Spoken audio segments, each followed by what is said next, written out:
Ich grüße euch, ihr Lieben. Ich hatte vor einer Woche ungefähr einen Urban Sketching Workshop. Ich habe euch das ja schon angekündigt, dass ich den gebucht hatte vor einiger Zeit nach meinem Aquarellkurs. Und ich habe mich drauf gefreut und hatte eine gewisse Vorstellung, wie der Workshop laufen wird. Und ich habe irgendwie geglaubt, mir wird das voll taugen, das wird so voll mein Stil werden. Aber der Workshop ist total anders gewesen, vom Gefühl her, von meiner Wahrnehmung her, wie ich mich dabei gefühlt habe, als ich es mir vorgestellt habe. Wir haben einmal begonnen in der VHS Korneuburg. Dort haben wir uns getroffen und sind mal die Basics durchgegangen miteinander. So, was ist eine Perspektive überhaupt? Ja, wo ist der Fluchtpunkt? Wo schaut man hin? Wo ist der Fluchtpunkt, wenn man auf eine gewisse Kante schaut oder auf ein gewisses Objekt schaut? Was ist eine Augenhöhe? Und diese Sachen haben wir am Anfang kurz mal besprochen, so ein paar Basics, dass wir ja ein Verständnis haben, worauf man achten muss, wenn man sich zum Beispiel in die Stadt hinsetzt und ein Kunstwerk oder ein Gebäude abzeichnen möchte. Gut, das war mal das eine. Nebenbei im Hintergrund zeichne ich gerade etwas fertig, was ich während dem Workshop vor Ort nicht geschafft habe. Ich sag's euch, das war vom Gefühl her was ganz, ganz anderes. Also wir sind dann wir sind die Basics durchgegangen in der VHS, in unserem Raum, wo wir waren. Und dann sind wir gemeinsam gesammelt, sind wir dann in die Stadt gegangen zum Hauptplatz und haben uns einfach in die Mitte gesetzt. Ja. Und es gab verschiedene Stationen, würde ich jetzt mal sagen. Station 1 war, dass wir eine Pflanze, einen Baum abzeichnen. Also dort haben wir uns versammelt. Die Vortragende von dem Kurs, die Kursleiterin, die hat uns das einmal vorgezeigt, wie sie das macht, worauf sie dabei achtet und hat uns dann, glaube ich, 20 Minuten Zeit gegeben, dass wir uns auch einmal ausprobieren, uns herumschauen, was wollen wir abzeichnen. Gut, ich habe dann auch diesen Pflanzenbaum da genommen, der da eingetopft war in so einer Box, ja, und habe auch versucht, das einmal abzuzeichnen, ja, und auch zu schauen, okay, dass es perspektivisch irgendwie korrekt ist.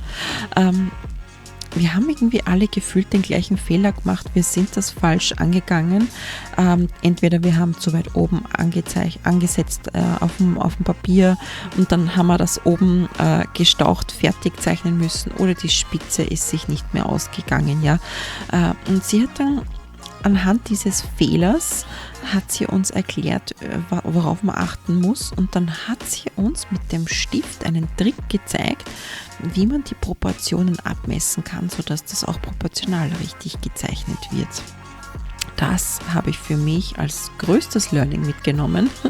Mir war es nämlich wichtig, nach diesem schlechten, enttäuschten Gefühl, dass ich mir auch etwas Positives mitnehme. Nicht, dass ich mich ärgere, dass ich das gebucht habe und dass ich da Geld bezahlt habe und man denkt, na super, das ist ganz anders gewesen, als ich es mir vorgestellt habe.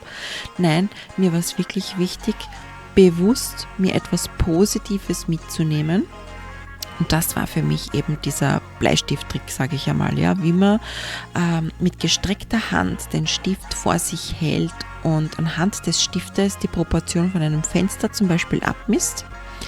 Und dann sage ich, okay, das Gebäude ist zum Beispiel 3-mal das Fenster hoch oder das Fenster passt 2-mal in der Breite in das Tor hinein, ja, dass man sich da auch überlegt, nicht nur, wo platziere ich das auf meinem Papier, dass ich zum Beispiel sage, okay, ich mal mir einen Rahmen oder mal eben nicht ganz bis zum Rand, ja, dass ich mir das schon einmal im Vorhinein überlege und dann einmal schaue, okay, was möchte ich auf dem Bild haben, und dass ich mir dann die Proportionen einmal quasi so Pi mal Daumen mit diesem Pinsel, Bleistifttrick, dass ich mir da überlege, okay, das ist so hoch und das ist so breit und proportional, das hat den Abstand zu dem, sodass das ein bisschen was gleich schaut und dass das passt. Mit der Perspektive war ich komplett überfordert. Ich sag's euch, ich bin dort gesessen, ich hätte mir das nie so schwierig vorgestellt, dass das so viel ausmacht, wenn man mitten am Hauptplatz sitzt Rundherum fahren Autos, rundherum gehen Menschen, das sind Kaffeehäuser, da sitzen Menschen, dass das so einen riesen Einfluss darauf hat, wie man sich fühlt, ob man sich da richtig fallen lassen kann in dem Prozess, ja. Also ich habe mich da auch etwas eingeschränkt gefühlt, ja. Das muss ich schon ganz ehrlich sagen. Also ich weiß nicht, ob ich das wirklich so gemacht hätte, dass ich mich da alleine hingesetzt hätte. Das war so für mich irgendwie so dieser geschützte Rahmen, dass ich sage, okay, die Kursleiterin war da, meine anderen, also nicht meine, sondern die anderen Kursteilnehmer waren dabei. Wir waren so irgendwie so eine Gruppe, ja. Das war so mein geschützter Rahmen, der mich da auch so ein bisschen mehr ins Wohlbefinden gebracht hat, ja. So, das war mal das eine.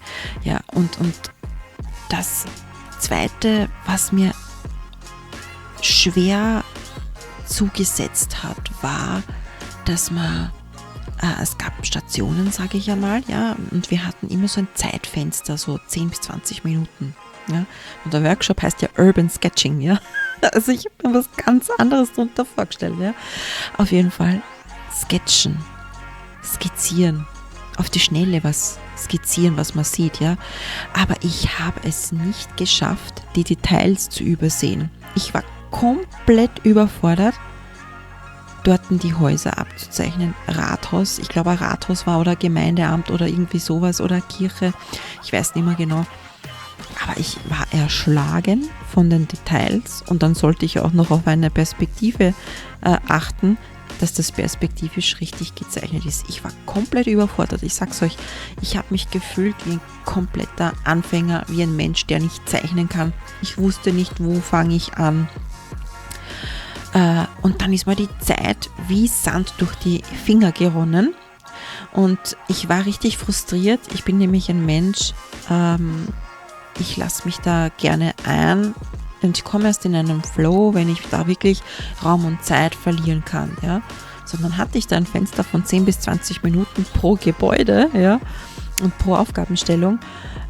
Und dann sollte ich so viele Details ausblenden und mich auf etwas fokussieren, was ich halt schnell skizzieren kann. Das schaffe ich nicht. Ich habe es nicht zusammengebracht, die Details auszublenden. Ich habe mich immer in den Details verliebt und auch verloren. Und die Zeit hat mir dann einfach gefehlt. Ich habe nichts vor Ort fertig gebracht und das hat mich immens frustriert, dass ich mit der Gruppe mitgehen musste, ein gewisses Zeitkontingent zur Verfügung hatte und da das reinquetschen musste, was ich sehe.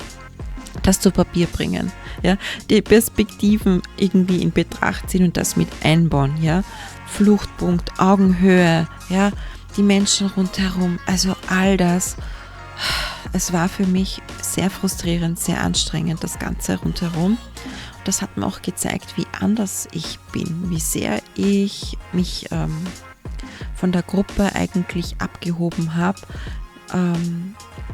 wie sehr ich mich auch hier anders wahrgenommen habe als der Rest der Gruppe. Die haben es geschafft, das wirklich schnell hinzukriegen, sich zu denken, okay, ich mache das so und ich mache so und das lasse ich weg und das lasse ich weg. Mein Kopf war dann schon richtig hochrot, ich habe nichts fertig gebracht. Ich konnte meinen eigenen Ansprüchen nicht gerecht werden und ich habe mich echt, ja, wie das 5. Rad am Wagen gefühlt in der Gruppe, als wäre ich da total fehl am Platz und was soll ich da? Ich kann nicht einmal zeichnen, ja. Ich werde diesen Aufgaben nicht gerecht, ja.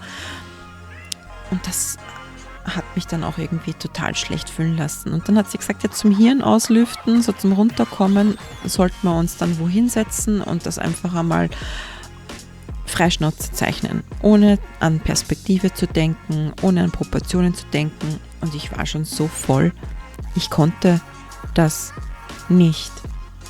Und dann habe ich einfach meinem Gefühl vertraut und ich habe mir gedacht, okay, gut, das kann ich jetzt nicht, weil das wäre für mich kein Hirn auslüften. Ich war schon so voll von all dem rundherum, von all den Details, von dieser intensiven Wahrnehmung des Ganzen. Der Workshop hat 4 Stunden gedauert, während die anderen eine Pause gemacht haben, weil sie fertig waren mit ihrer Aufgabe, habe ich versucht, meine Aufgabe fertigzustellen. Also ich habe dazwischen nicht mal eine Pause gemacht.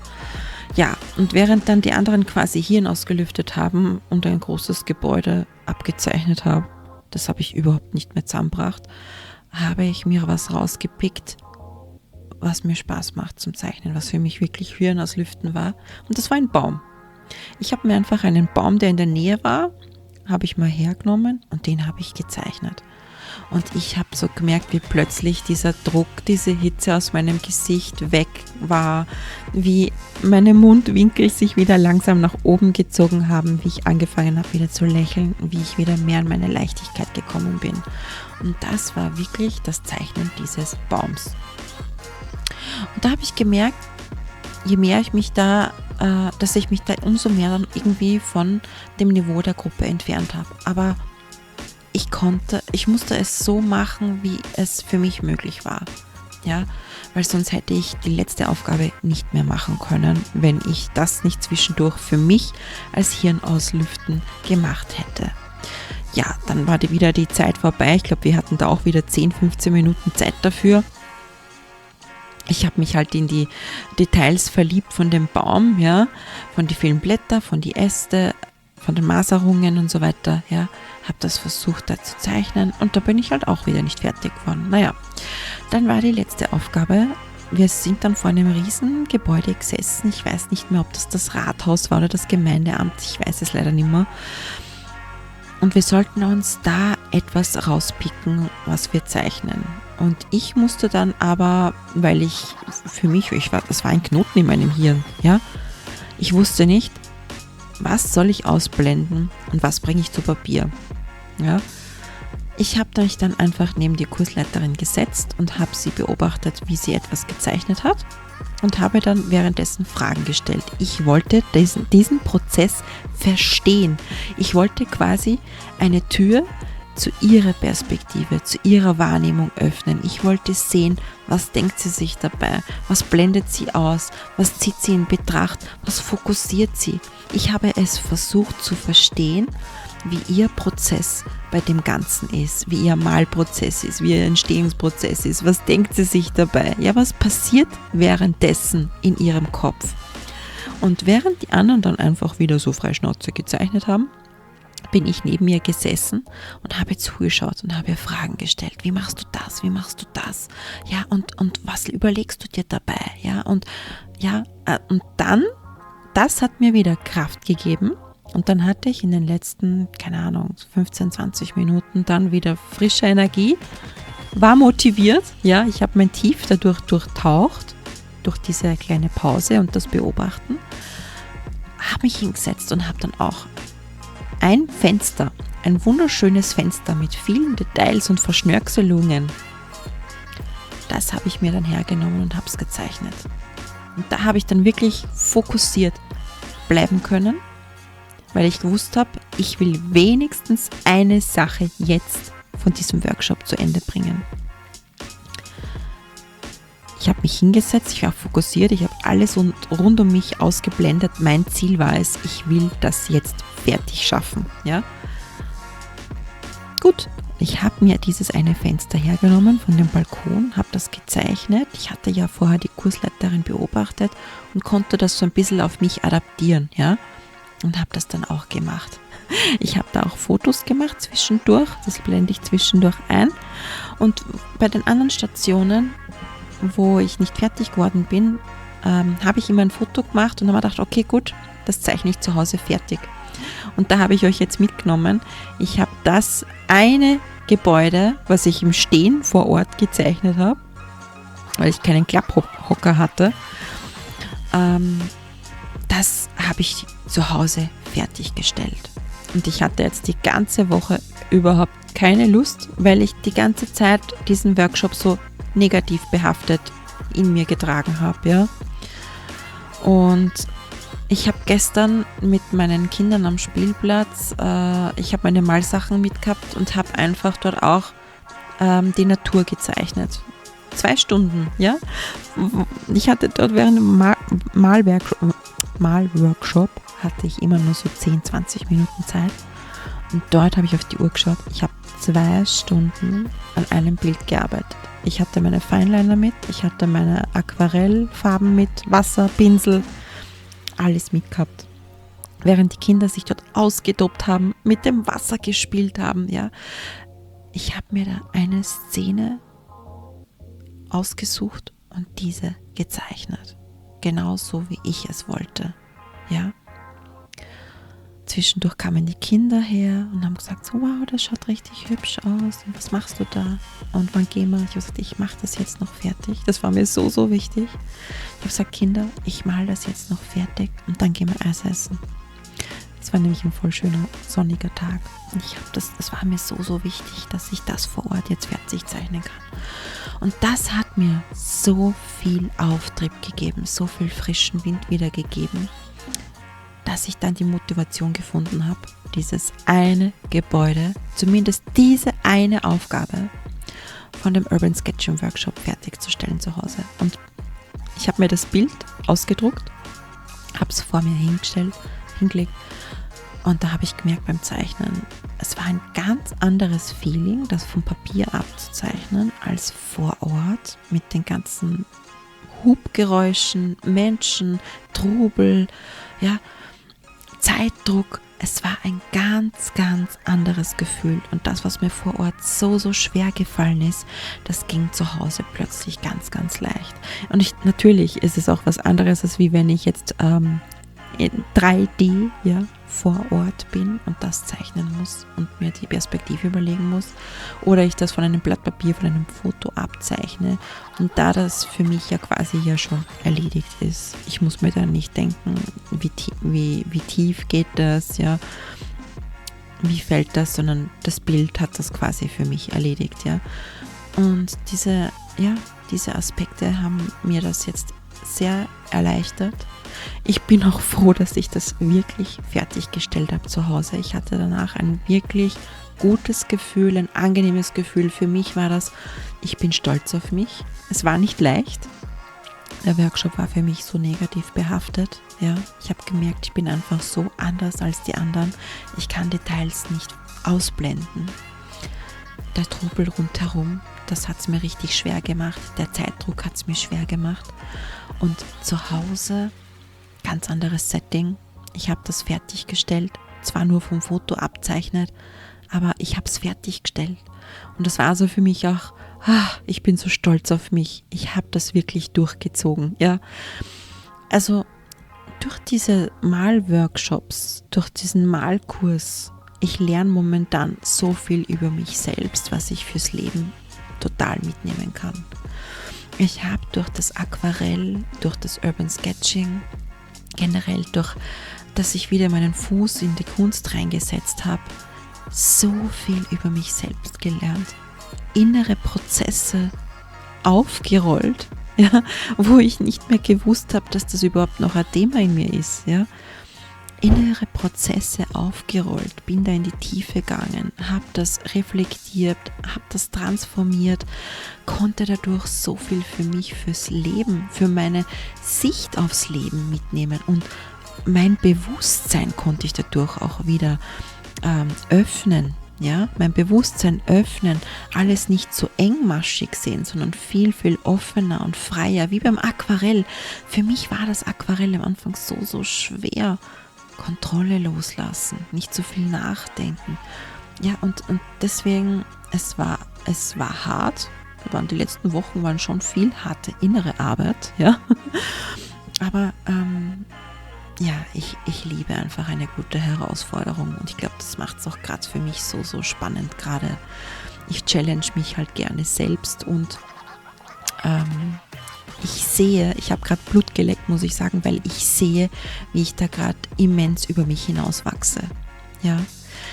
Und was für mich momentan ein großes Thema ist, das Vergleichen mit den anderen. Ich weiß, wir haben das alle und das soll man nicht machen, aber es ist auch schwer, das auszublenden, obwohl man weiß, dass man es nicht machen soll, weil es schlecht ist. Ja. Aber da stecke ich gerade auch so voll drinnen, dass ich durchs Vergleichen, wie weit sind die anderen, wie machen das die anderen, diese Selbstzweifel, die bremsen einen so sehr und die hebeln die Freude auch so extrem aus. Gell? Ich versuche da wirklich komplett gegenzusteuern und mich bewusst darauf zu konzentrieren, dass ich da jetzt im Moment Lust drauf habe zu malen.